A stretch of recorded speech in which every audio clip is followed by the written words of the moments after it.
Somebody asked me today, and the same question somebody had asked me way back in India. They said, when you teach us how to repeat the words, you connect those words with inner experiences so that we don't use words of outside relevance, so our attention is not drawn outside. For example, I will not tell anybody, for spiritual growth, repeat the word pizza. I know you can repeat the word pizza forever. You'll never get anything inside. You might think of many kinds of pizzas.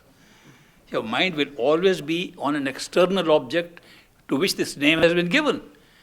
So masters give names which sometimes are unintelligible to us, but they are related to experiences inside. They give names and words to repeat which are connected with the first astral experience, the causal experience, the spiritual experience, the total experience. They give these words because they said that's how you move. Now the question asked from me today and asked last time was, why are we repeating all these words connected with those which are connected with the physical and astral planes and causal planes when that's not our destination?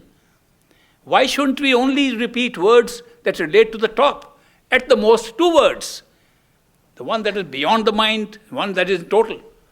Why are we repeating 5 words? This question was asked of me in India way back, and I had to turn to Great Master for an answer. And he gave me a very simple answer. He said, you put a ladder on this wall and try to climb up with the top 2 steps only. You won't go there. When you put a ladder to climb up somewhere, you have to start with every step and go up on the ladder. You have to go the lower steps because the higher steps are above the lower steps.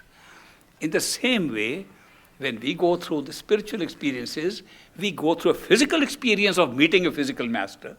We can't skip that. We go through the experience of going to the astral stage and discovering that we are not the body, an essential stage.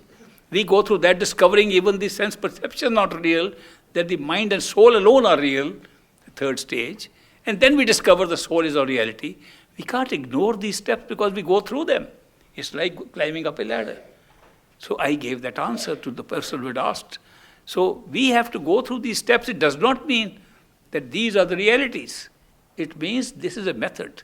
It's just a method by which we can take our attention and have the experiences right up to the top.